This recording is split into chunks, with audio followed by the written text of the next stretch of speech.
Very good morning to all of you. Dear students, we have already completed the chapter 6 number Caring for Others.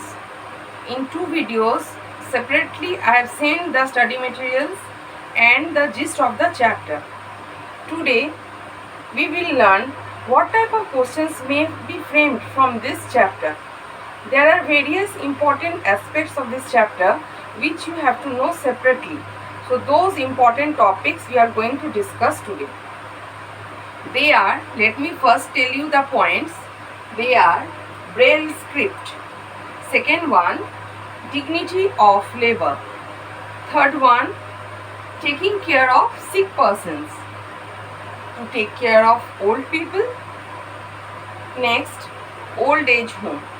And the foremost, very important, your grandparents.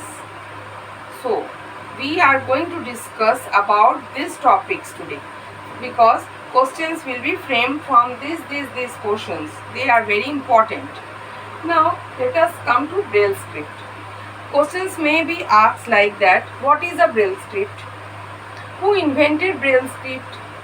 Who used Braille script? Whether blind people can read or write?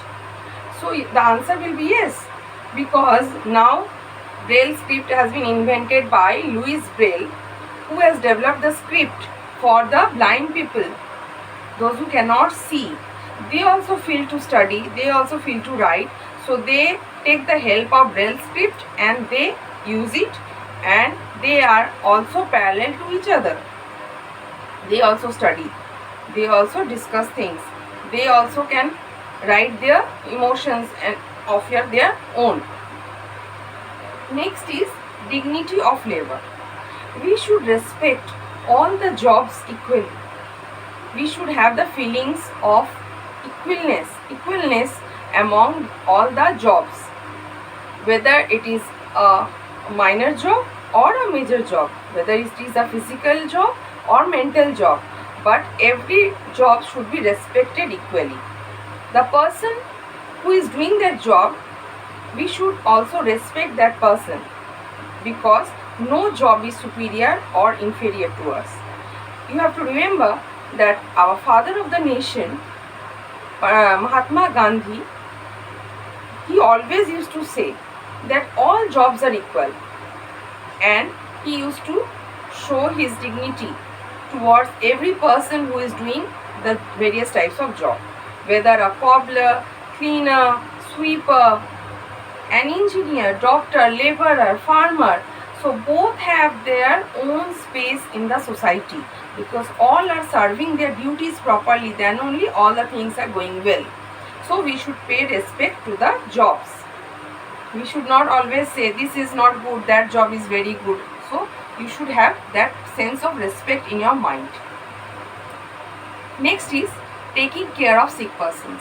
Question may be asked, how can you take care of the sick person? The very foremost important point is that you have to spend quality time with them. The person who is sick in your family or in your neighbor or your known one, your friends, you should have time for them.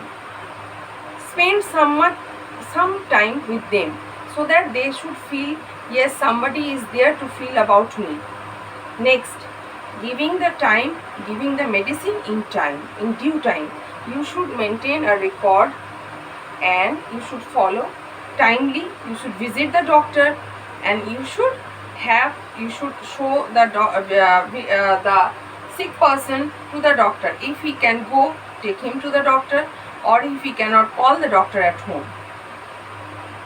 Proper care by, if the person is having temperature, that means if he is having fever, use thermometer and see the fever.